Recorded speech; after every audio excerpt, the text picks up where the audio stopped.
은혜를 다시 우리 정리할 필요가 있어요. 은혜라는 게 무엇인가? 성경에서 다양한 의미로 말씀을 하죠. 기쁨이나 상냥함, 사랑스러움, 요게 은혜예요. 혹은 호의나 친절, 자비, 긍휼, 이런 게 다 은혜예요. 그리고 윗사람이 아랫사람에게 베푸는 친절이나 사랑, 이게 다 은혜예요. 그 중에서도 성경은 말씀합니다. 하나님이 값없이 베푸시는 선물, 이게 은혜라. 하나님이 값없이 베푸시는 선물, 특별히 아무런 조건 없이 죄인들을 용서하시고 나 같은 것에게 구원을 주시고 나 같은 것에게 영생을 주시는 하나님의 초월한 사랑의 뜻, 이것이 은혜라, 그렇게 말씀을 합니다. 특별히 그 가운데서 성경은 예수 그리스도의 성육신입니다. 하나님이신 예수님이 이 땅에 오셨다. 우리를 살리기 위하여 육신으로, 사람의 몸으로 오셨다. 이 성육신, 이것이 은혜의 최고봉이에요. 그리고 이것은 뭐냐? 예수님의 십자가의 사역은 하나님의 은혜의 최고봉이라는, 그러니까 하나님이 사람이 되셨다는 게 최고의 은혜입니다. 아멘. 그리고 나를 위해 살리기 위해서 십자가를 지셨다. 이것이 최고의 은혜라는 거예요. 그래서 이 은혜는 분명히 죄인이 구원을 얻는 유일한 통로가 되고 유일한 수단이 됩니다. 그래서 우리가 은혜 없이는 서지 못하고 은혜 없이는 가지 못하고 은혜 없이는 살 수가 없다. 은혜는 유일한 통로라. 다 같이 은혜는 유일한 통로입니다. 유일한 수단입니다. 그리고 이 은혜는 성도들에게 구원과 영원한 생명을 보장해주는 하나님의 주권적인 행동이라는 거예요. 은혜는 살 수도 없고 은혜는 얻어올 수도 없고 은혜는 빌려올 수도 없다. 하나님의 주권적인 은혜, 하나님의 마음대로 하나님이 원하는 사람에게 원하는 방법을 통해서 원하는 자리에 주시는 것이 바로 은혜라, 그 말씀이에요. 중간 넘어갑니다. 두 번째로 갑니다. 그런데 오늘 한 가지 더 기억할 것은 은혜가 이렇게 소중하다고 성경은 말씀하는데 우리가 살아가면서 뭐 하면서요? 교회 와서, 어디 와서요? 절대로 하지 말아야 할 게 있어요. 하지 말아야 할 게 뭘까? 시작. 그게 뭐냐면요, 교회 와가지고 값싼 은혜를 추구하지 말라는 거예요. 하나님이 인간 되시고 나 같은 걸 위해서 피 흘리시고 나 때문에 죽으시고 나 때문에 수치와 아픔을 당하셨는데 그것이 소중한 은혜이고 이것이 정말로 비싼 은혜인데 그런 은혜를 받고 구원받은 사람들이 교회까지 와서 뭘 구하면 안 된다? 값싼 은혜를 구하면, 교회 와가지고 싸구려 은혜를 구하지 말라는 거예요. 여러분, 교회 와서 받을 은혜는 바로 그런 은혜예요. 하나님이 날 사랑하셨다. 그래서 나도 감동되어가지고 하나님을 사랑한다. 일평생 흔들리지 않겠습니다. 일평생 변하지 않겠습니다. 일평생 한 길로 그분만을 위해 나아가겠습니다. 이래야 되는데, 그러면은 교회 와가지고요, 예배 드리는 것으로 만족한다고 얘기했어요. 예배 드리는 것으로 만족해야 돼요. 기도하는 것으로, 찬송하는 것으로 만족해야 돼요. 드리고 바치는 것으로 만족해야 돼요. 그것이 값진 은혜인데 이 값진 은혜는 가볍게 여기고 교회 와가지고 덜 중요한 은혜들, 무슨 직분을 탐한다든지 어떤 자리를 가지고 생색을 낸다든지 사람의 근육 가지고 이래가지고 사람을 즐겁게 하기 위한 그런 것을 자꾸 찾게 되면은 우리는 값싼 은혜를 추구하는 사람이라는 거예요. 예배면 된다는 거예요. 예배면 됩니다. 시작. 기도면 됩니다. 찬송이면 됩니다. 은혜면 됩니다. 그러니까 예배만 잘 드리면 하나님 말씀만 받게 되면은 다른 거 없어도 관계없어요. 성가대 없어도 신앙생활 어때요? 잘할 수 있어요. 찬양팀 없어도 은혜 받을 수 있어요. 하나님 기쁘게 할 수 있어요.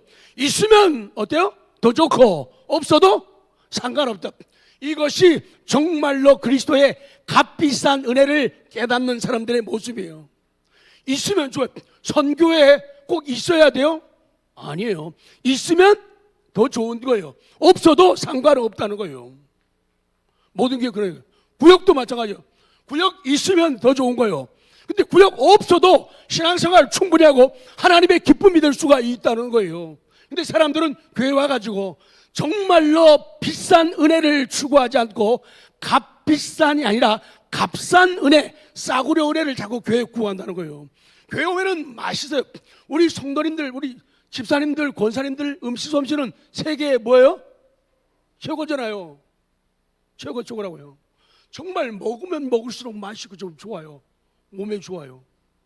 근데 하나님 앞에 바른 은혜, 비싼 은혜를 받으면 그거 있으면 더 좋고 없어도 왜 징징대십니까? 왜 맛있니 맛없니 이러니 저러니 왜 그러십니? 그걸 추구하면은 값싼 은혜를 추구하는 거라는 거예요. 없어도 관계없다. 그렇잖아요? 우리 믿음이 없어도 관계없어요. 있으면 더 좋은 것이지. 그렇잖아요.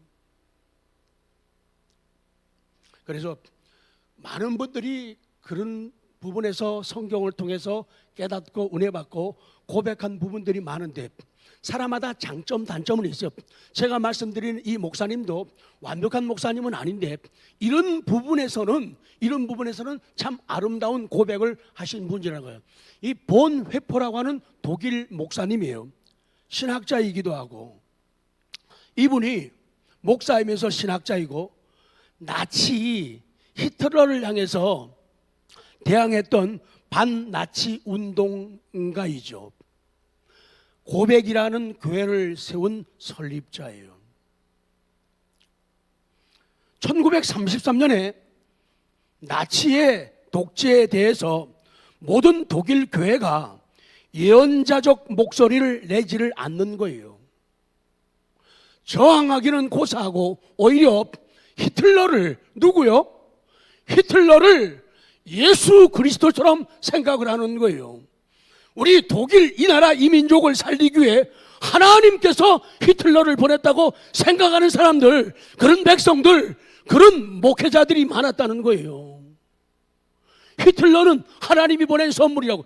그래서 그 히틀러가 독재를 하게 되고 정권 잡아가지고 날아가는 새도 떨어뜨리고 모든 걸 장악할 수 있는 권력을 가지게 되니까 모든 교회들이, 많은 목회자들이, 많은 사람들이 거기에 굴복하고 머리를 숙이는 거예요.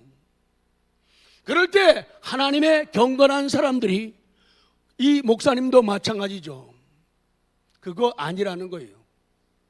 다른 사람들은 우리나라 경제를 살리기 위해서, 사회적인 구원을 위해서 히틀러를 보내도 그 누구도요, 옛날의 지도자들이나 지금 지도자들, 앞으로 지도자도 마찬가지예요. 그 사람들이 경제 못 살립니다. 멍텅구리들이 어떻게 경제를 살려요? 어떻게 사회적인 구원을 이루어요? 못 그러는 거예요. 먼저 영적인 구원을 이루자면 절대로 안 되는 거예요. 그렇기 때문에 모든 지도자들이 하나님 앞으로 돌아가야 되고 성경으로 돌아가야 돼요. 성경이 내 속에 들어가게 되면 성경을 즐거워하는 사람들, 그 사람들은 성경의 지별, 성경이 스탠다드라고 했잖아요. 성경이 기준이 되는 거예요. 근데 지도자들에게 기준이 없잖아요. 여러분, 통일돼야 됩니다. 근데 지금 통일되면 안 됩니다. 김정일이가 무신론자 아니에요. 하나님의 창조를 부인하는 사람 아니에요. 인간의 목숨을 파리보다 못하게 여기는 인간들 아니에요. 근데 통일돼봐요. 다 죽어요. 다 죽어요. 그렇기 때문에 누가 어떤 경제학자가 나타나 우리 경제를 살린다, 우리 사회적인 구원, 가난한 자, 소외된 사람들 뭐 최고의 일당을 주고 해가지고 회복시킨다? 안 됩니다. 안 돼요. 이거 그 다음 정권 바뀌어도 안 돼요. 안 돼요. 그 방법은 안 돼요. 성경으로 안 돌아가면. 그 당시 독일이 그랬다는 거예요. 그래서 히틀러가 하나님이 보내신 귀한 선물이라고 이렇게 주장하는 거예요. 그래갖고 히틀러를 하나님처럼, 신처럼, 우상처럼 숭배하는 거예요. 그럴 때 경각심을 가지고 하나님을 두려워하는 사람들, 성경을 중요하게 생기는 사람들이 그들에 대해서 항거하고 대들기 시작하는 거예요. 그래서 이 본헤퍼 목사님이 라디오 방송을 통해 가지고 히틀러는 독일 국민들을 히틀러라는 우상을 숭배하게 한다고 경고를 했죠. 결국에 그 방송이 중단당하죠. 이 본헤퍼의 신학은 고난을 함께 나누는 실천이에요. 그러니까 아름다운 곳에도 천국에도 같이 간다. 그 영광을 위해서 고난도 함께 한다. 멸류관을 얻기 위해서 십자가도 함께 한다. 이것이 바른 신앙, 바른 신학이라는 거예요. 근데 많은 사람들이 외면하고 돕지를 않는 거예요. 그래서 그분이 깨달은 것을 조금만 더 우리 나누죠. 띠은, 그럼 값싼 은혜가 뭐냐? 이 본헤퍼는 자기의 저서 나를 따르라 해서 독일 교회가 값싼 은혜를 나누고 있다고 비판하는 거예요. 제발 값비싼 은혜, 그리스도의 은혜, 십자가, 보혈, 그 생명, 영광, 부활, 재림, 이것을 얘기해야 되는데 이걸 안 하고 있다고 비판하는 거예요. 그래서 그가 강조하는 값싼 은혜가 뭐냐? 죄에 대한 고백이 없는 성만찬이 값싼 은혜라는 거예요. 죄에 대한 회개 없이 용서받을, 진정한 눈물 없이, 진정한 아픔 없이, 진정한 회개 없이, 진정한 방향 전환, 리턴하는 역사가 없이 용서받았다 기뻐지는 사람들 다 값비싼 은혜가 아니라 값싼 은혜라고 강조를 하고 있는 거예요. 예식을 무시한 세례, 회개가 없는 면죄의 확인, 이런 게 다 값싼 은혜라는 거예요. 성례전을 통해서 주어지는 하나님의 은혜를 너무 값싸게 만들고, 그래서 우리 성찬식 할 때마다요 정말 감사하면서 감격하면서 벌벌 떨면서 받아야 돼요. 준비할 적에도요 하나님이여 이것이 하나의 기념하고 상징하는 그런 것이지만은 이것을 통해서 예수님의 지키신 살을 기념합니다. 나를 위해 흘리신 그 피를 기념합니다. 그래서 그 아픔 속에 동참할 때 성령의 은혜가 임하는 거예요. 그래서 성찬 예식에 참여하면서 그리스도의 사랑을 깨닫게 되고 은혜의 감사 감격에서 변화된 인생을 살아가게 되는 건데, 이것을 기도 없이 바르게 준비하지 않고 바르게 받지 않으니까 변화의 역사가 일어나지 않는 거예요. 성찬식을 그렇게 하는데도 예수님의 지키신 몸과 그 피를 대하면서도 먹으면서도 마시면서도 감독이 일어나지 않으니 이것이 값싼 은혜라는 거예요. 이렇게 하면은 안 된다는 것이죠. 본헤퍼가 성경을 통해서 강조하는 값싼 은혜는 그리스도를 따름이 없는 은혜, 말로는 따른다고 하지만 실질적으로 그리스도가 걸으신 그 길, 행하신 일, 그것을 따르지 않는 그것을 갖다가 값싼 은혜라고 말하는 거예요. 성육신의 실천이 없는 애, 하나님이 사람의 몸으로 낮은 자리에 오셨다. 그러므로 니도 예수님처럼 낮아져야 했는데, 우리는 받은 은혜 때문에, 가지고 있는 은사 때문에 얼마나 뭘 쳐들어요? 턱 쳐들기를 되게 좋아해요. 조금만 하면 우쭐대고요, 조금만 하면 자랑하고요, 조금만 하면 힘을 주고 FORM을 잡으려고 그래요. 뭘 잡아요? 폼을 잡아요. 그러기 때문에 하나님 앞에서, 다른 성도들 앞에서 갑질을 하게 되는 거예요. 갑질하면 안 되잖아요. 그리스도의 성육신 은혜 앞에서 낮아지고 내가 죽어지고 상대방을 이해하고 품어주고 기다려주고 울어주는 거예요. 차가운 손 붙잡고 호호 불어주고 떨리는 어깨를 껴안아주고 하는 것이 정말로 값비싼 은혜인데, 그런 것들이 빠진 것은 정상적인 은혜가 아니라는 거예요. 그래서 맨 밑에 두 줄, 값싼 은혜는 시작.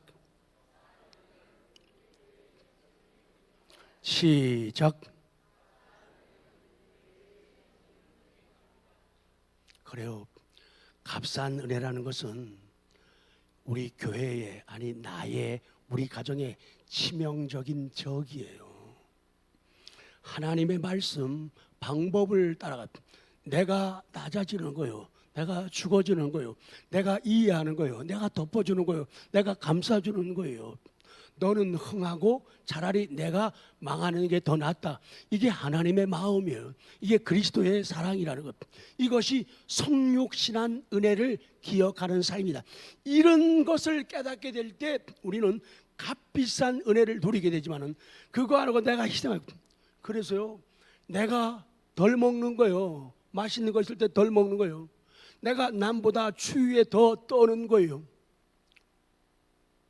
오늘도 저는 7시 50분쯤에 와서, 왜 와서 불 켜고 이걸 따뜻하게 털어놓고 따뜻하게, 남을 따뜻하게 하기 위해서는 내가 조금 더 부지런해야 돼요. 그래서 추위를 내가 먼저 맞으면서 와서 해놓으면 그 다음 오시는 분들은 좀 더 따뜻함과 훈훈함을 누릴 수가 있다. 이것이 값비싼 은혜라는 거예요. 그걸 깨닫지 않고 어떻게 하면 왜 이 교회가 이렇게 추워? 추우면 누가 불을 켜야 돼요? 교회가 왜 이렇게 어두워? 누가 불을 켜야 돼요? 바로 거기서부터 값싼 은혜와 값비싼 은혜를 구분하게 되고 차이가 나게 된다. 그 말씀이에요. 쭉 밑으로 갈게요. 값싼 은혜는 우리가 스스로 취한 은혜. 값싼 싸구려 은혜는 내가 스스로 취한, 내가 붙잡은 그런 은혜라는 거예요. 싸구려. 거기 같이 한번 볼까요? 거기 나오나? 값싼 은혜는, 값싼 은혜. 거기부터 같이 봐요. 뭐 한자 시작.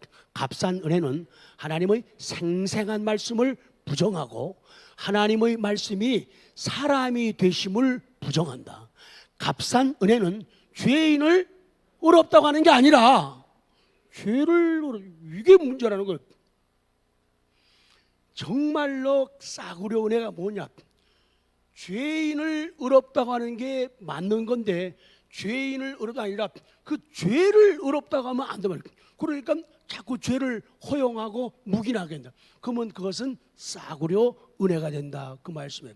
그래서 마태복음 3장 7절에 세례 요한은 예수님보다 좀 먼저 와가지고 예수님이 오실 길, 가실 길을 준비하고 예비하죠. 7절부터 한번 볼까요? 시작. 사두개인들이 세례 베푸는 대로 오는 것을 보고 이르되 독사의 자식들아, 누가 너희를 가르쳐 임박한 진노를 피하라 하더냐. 그러므로 회개에 합당한 열매를 맺고 속으로 아브라함이 우리 조상이라고 생각하지 말라. 내가 너희에게 이르노니 하나님이 능히 이 돌들로도 아브라함의 자손이 되게 하시리라. 오늘 말씀의 세례 요한은요, 바리새인들의 신앙을 책망하면서 전하는 말씀이 회개에 합당한 열매가 없다고 얘기하는, 회개에 합당한 어울리는 걸맞는 은혜가 없으면, 열매가 없으면 그것은 참된 회개가 아니다. 그 사람은 참된 회개가 없으면 참된 은혜, 비싼 은혜를 받은 게 아니라는 거예요. 값싼 싸구려 은혜를 받. 그래서 교회 와가지고 다른 데 자꾸 이유를 두고 목적을 두고 교회 생활하려면 안 돼요. 교회는 교회 생활하는 게 아니라 신앙생활을 해야 돼요. 교회 생활이 아니라 뭐예요? 신앙생활을 해야 돼요. 교회 생활하고 달라요. 교회 생활은 이렇게 하는 게 다 교회 생활이에요. 그런데 거기에 성령의 역사와 감동과 말씀이 나를 이끌어가고 말씀이 나를 감동 주는, 거기에 따라 움직일 때 이것이 신앙생활이 되는 거예요. 믿음으로 반응하고 믿음으로 생각하고 믿음으로 말하고 믿음으로 행동할 때 이게 신앙생활이 되는 거예요. 그래서 교회 와가지고 싸구려 싼 은혜를 구하지 말. 물론 다른 거 다 필요하고 중요하지만 그거 중요한 게 아니라는 거죠. 그냥 정말 중요한 거는 그리스도라는 거죠.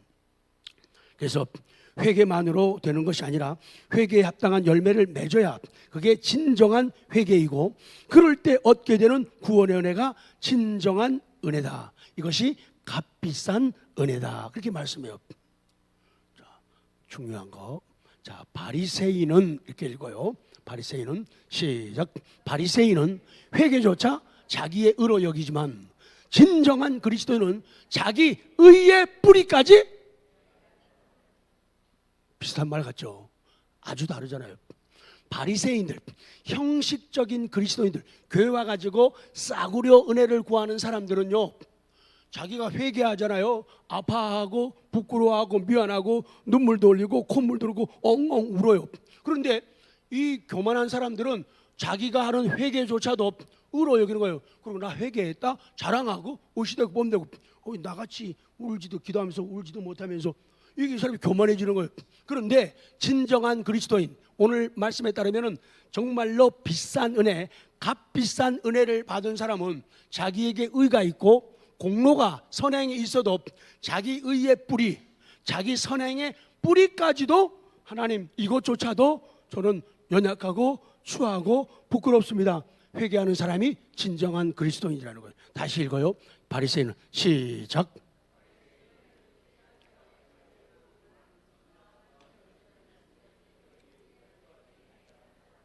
아멘. 그래서 은혜에 대한 말씀 드렸고, 값비싼 은혜와 값싼 은혜가 얼마큼 성경에서 다른 것을 우리에게 말씀하는가, 이제 적용하면서 마무리로 들어가는 거예요. 자, 그리고 해서 받은 은혜에 대한, 내게 주신 꿈과 비전, 목표에 대해서 대가를 치르라. 너도 그 일 나처럼 할 수 있겠니? 내가 마시는 쓴 잔을 너도 마실 수 있겠니? 내가 지는 십자가를 너도 달게 질 수 있겠니? 그 말씀이에요. 그럴 때 대가를 치르라, 그 말씀을 주시는 거예요. 첫 번째, 준비하는 사람이 비전을, 은혜를, 구원을 이루는 거예요. 준비하는 사람이 뭘 받아요? 자기 은혜를 받는 거예요. 준비하는 사람이 자기의 구원을 이루게 되는 거예요. 믿는 사람들 가운데 상당수는 교회에 나와서 너무 값싼 은혜만을 추구하는 거예요. 그들은 하나님께서 주신 비전에 대해 자부심을 가져요. 그리고는 그 꿈 때문에 잠을 설치기도 하고 잠을 못 이루기도 해요. 근데요, 그 다음 문제가 바로 여기 있어요. 사람들은 거기까지는 해요. 그런데 정작 그 꿈에 대한 대가를 치르는 것을 싫어해요. 교회가 부흥되면 좋겠다, 사람들이 많으면 좋겠다, 전도회도 많아지고 일꾼도 많아지고 젊은이도 많아지고 달란트 있는 사람이 많아지면 좋겠다 라고까지는 생각하고 그렇게 되기 위해서 하지만은 그 다음 그것을 실현하기 위해서 대가를 지불하지 않는다는 거예요. 대가를 지불하지. 그래서 승리와 성공과 성취, 응답, 목표, 열매, 구원을 얻지 못해요. 어떤 사람이 말을 합니다. 말하는 걸 들어보면 세상을 뒤집어 볼 것 같아요. 근데 준비된 모습을 보면 거의 낙오자의 모습이라는 거예요. 말은 굉장히 거창하게 훌륭하게 교회를 위하여 그러는데 실질적으로 보면은 준비하는 모습을 보면은 거의 낙오자, 패배자 수준을 가진 경우가 있다는 거예요. 자기의 비전에 대해서 말하고 자기 목표에 대해서 말하고 교회가 어떻게 되면 좋겠다, 좋아지면 좋겠다, 부흥되면 좋겠다, 재정도 넘치면 좋겠다, 이런 꿈과 비전, 목표는 있는데 그거를 위해서 대가를 지불. 그래서 여러분, 정말로 성도들의 영혼이 잘 되기 위해서, 그들이 경영하는 모든 경영이 범사가 잘 되기 위해서, 그들이 건강하고 또 강건한 사람 되기 위해서 대가를 지불하고 기도하고 돕는 사람이 너무도 적다는 거예요. 우리 교회의 가난은 거기에 있습니다. 그런 하나님의 은혜 받은 종들이, 그렇게 능력 받은 종들이, 은사 받은 종들이 그 대가를 지불하기 위해서 정말로 기도하면서 씨름하고, 이제부터는 아마 때가 된 것 같아요. 아까도 권사님, 우리 중보팀도 기도 이제 모여야 돼요. 전도팀도 오늘 모여야 돼요. 또 아까 학교 교육부도 또 모여야 돼요. 그래서 하나님이 우리에게 새 주신 게 너무도 고맙고 감사합니다. 우리는 값싼 은혜를 이름 없이 빚도 없이, 사람들이 내게 박수 안 쳐도 관계없어요. 나를 위해서 함성을 질러주지 않아도 관계없어요. 나는 나다. 하나님을 바라보면서 나는 나아간다. 그리스도의 영광을 위해서 나는 나아간다. 그런 비싼 은혜 받는 우리가 되기를 원합니다. 그렇게 전진하시기 바랍니다. 사람들, 성공이 나를 기다린다. 교회 안에서 교회 직분이 나를 기다린다. 뭐가 되겠다 그러면은 준비가 있어야 돼요. 그럼 인간적으로 해가지고 뭐가 되면 절대로 안 돼요. 정말 분명히 세상에는요, 하나님이 세우는 사람이 있고요, 하나님은 안 세우는데 사람이 밀어가지고 세우는 사람이 있어요. 왜 그런 일이 벌어지냐? 준비하지 않기 때문에 그래요. 내가 정말로 하나님의 은혜 받기 위해서, 사랑받기 위해서 교회라고 하는 사명을 감당하고 십자가를 지고 감당하기 위해서는 내가 지금부터 준비해야겠다. 말씀에 깊이 들어가야지. 기도의 영성을 더 깊이 해서 기도의 무릎을 가지고 나가고, 비전의 날개, 남들이 꿈꾸지 못하고 바라보지 못하고 말하지 못하는 거 하나님 나는 말하게 해주세요. 그리고는 탁월한 응답의 바다로 현장으로 나가게 해서, 그런 투자가 대가를 지불하는 게 없으면 절대로 쓰임 받을 수는 없는 거예요. 타이틀은, 스펙은 가질 수 있어요. 목사라는 스펙을 가지고요, 장로라는 스펙을 가지고, 권사라는 스펙을 가지고, 집사라는 스펙을 가질 수는 있어요. 그러나 거기에 생명과 능력은 쪼들리게 된다는 거예요. 그래서 값비싼 은혜가 우리에게 너무 소중하다, 그 말씀이에요. 예를 들어서 필리핀이 나를 부른다. 그러면은 정말 하나님 주신 아름다운 목표, 꿈과 비전이면 그걸 위해서 지금부터 계속 기도하는 거예요. 그리고 마음에 준비하는 거예요. 하나님 좋은 동력자 지금 붙여주세요. 함께 할 수 있는 사람들을 만나게 해주세요. 물질도 넉넉하게 해주세요. 하나님 나 자신이요, 우리 가정이요, 우리 직장이요, 사업장이요, 넉넉함과 후함을 주세요. 준비하는 거예요. 준비 안 하면은 절대로 귀하게 쓰임 받을 수가 없다는 거예요. 준비를 하라는 거예요. 여러분, 하나님은 물론요, 약한 사람들, 지혜 없는 사람들을 사용해 가지고 지혜 있는 사람 부끄럽게 하고 강한 사람들을 부끄럽게 하십니다. 근데요, 사도 바울의 아름다움, 사도 바울의 놀라운 매력이 있어요. 그분의 매력은 성경을 보면은 세상의 모든 것을 배설물같이 버렸다는 거예요. 배설물 사전 찾아봐요. 뭐라고 하나? 똥, 오줌, 배설물. 찬송가에도 세상 부귀 영화와 즐겨하던 모든 것, 주를 믿는 내게는 분토마도 못하다. 사람들이 똥 얘기하면 싫어하는 이유가 거기 있는 거예요. 왜? 버리기 싫은데, 간직하고 싶은데 자꾸 얘기하면 싫은 거예요. 사도 바울의 위대한 점이 바로 이거예요. 분토와 같이 여기는 거예요. 배설물 같이 여기는 거예요. 그러니 하나님이 은혜 주시고 그를 놀랍게 쓰실 수밖에 없다는 진리죠. 우리가 명심할 건, 사도 바울은 세상의 모든 걸 이미 다 갖추고 있는 사람이에요. 그런 준비된 사람이에요. 준비된 사람이 내가 그걸 버린다 그러면 이해가 가요. 훌륭하다. 근데 준비도 안 한 사람이, 사도 바울이 나 배운 학식 다 버려. 어떤 부분에서 공부도 안 한 사람이 나 학식 버린다 그러면 그 이해가 가. 돈 있는 사람이 나 돈 다 버린다. 없는 사람이 버린다 그러는 거하고 있는 사람이 버린다는 거 달라요. 할 줄 아는 사람인데 버리는 거하고 할 줄 모르는데 나 버린다고. 찬양 좀 하실래요? 난 노래 못해요. 마이크를 내려놔요. 그거하고 할 줄 아는데도 안 나서고 자기를 낮추고 겸손한 거하고는 또 다른 문제가 된다는 거예요. 그래서 새해는 우리가 값싼 은혜가 아니라 값비싼 은혜를 받아서 더 새로워지는 능력의 역사가 있는 새해가 되기를 기도합니다. 바울이 왜 힘이 있었느냐? 바울에게 왜 능력이 있었느냐? 준비했기 때문이에요. 버리는 법을 배웠고 버리는 법을 준비했어요. 준비했기 때문에. 그리고 소유하는 법을 배웠고 소유하는 법을 가졌기 때문에 그래서 자기가 준비한 것, 아는 것, 가말리엘 문화에서 다소에서 오늘로 말하면 다소 대학에서 공부를 해요. 바리새인이에요. 율법에 아주 능통한 사람이에요. 공회원의 자격을 가졌어요. 아버지도 돈이 많았어요. 유명세를 타고 있어요. 돈 가지고 로마 시민권을 살 정도로 꽤 괜찮은 잘 나가는 젊은이였다는 거예요. 그런데 그것을 주님을 위해서, 십자가를 위해서 배설물로 여겼다. 그래서 위대하다는 거예요. 없는 사람이 포기하는 거하고 있는 사람이 포기하는 게 다르다는 거예요. 나는 다른 것 준비 안 하고 포기하지 않으면서 나는 세상 것을 배설물같이 여깁니다. 똥과 같이 버립니다. 이렇게 말하면 말하고도 자기 자신이 자기 보고 웃어. 야, 너 웃기고 있다. 그리고 세상이 웃어요. 옆에 사람이 웃어요. 원수 마귀도 웃는다는 거예요.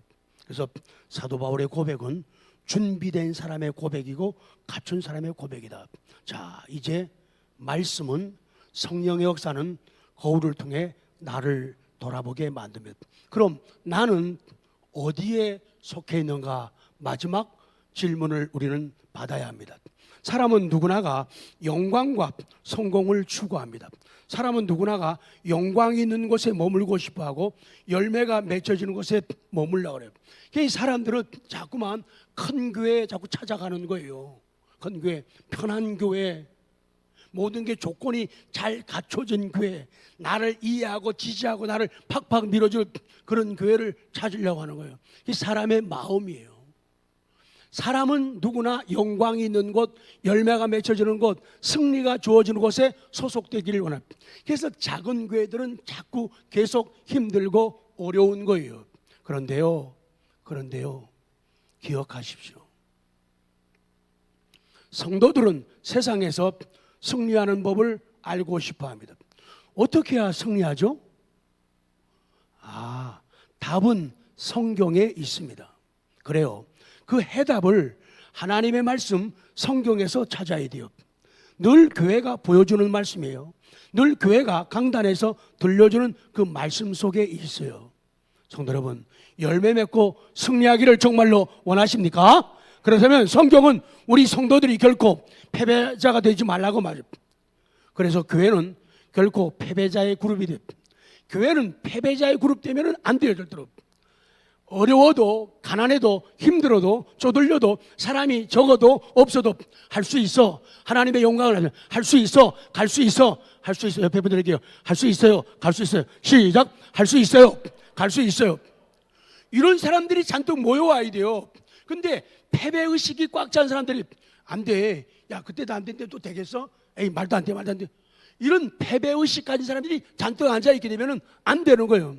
그러면 교회는 다른 사람에게 롤 모델이 안 되는 거예요. 세상 사람들이 교회를 보고 뭘 배워요? 안 되는 걸 되게 하고, 죽음의 길에 든 사람들이 영원한 생명을 얻고, 지옥 갈 사람들이 천국 들어가고, 변화되게 하는 것이 교회인데 자꾸 안 돼. 사람들이 그래요. 우리 남편은 죽어도 안 된대. 땡 그래요. 시작.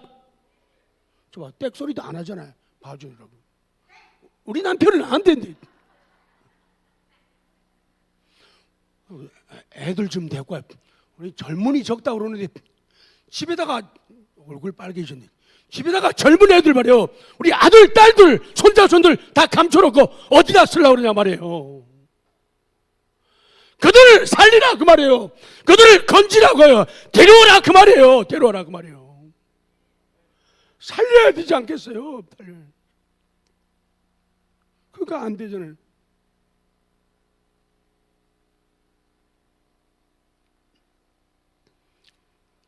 패배자 성도, 패배자 그룹 교회에서 무슨 매력을 느낍니까? 우리는 긍정적이어야 돼요.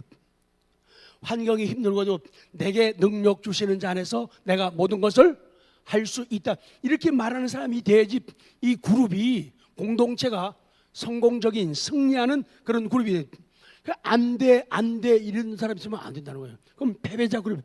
그러면 누구도 교회를 닮으려고 하지 않아요. 배우려고 하지를 않는다는 거예요. 하나님은 말씀합니다. 너희들은 내 앞에 나와서, 교회에 나와서 승리하는 법을 계속 배워라. 계속 연구해라. 계속 지성을 개발하라. 그렇게 말씀합니다. 끝났습니다.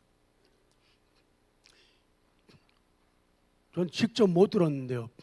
김은자 집사님이 그 얘기를 하는 거예요. 이경상 집사님이 그랬대요. 틀리면 틀리다고 나중에 얘기해요. 우리 이경상 집사님이 아이들에게 영어를 가르치잖아요. 근데 몇 명 안 돼요.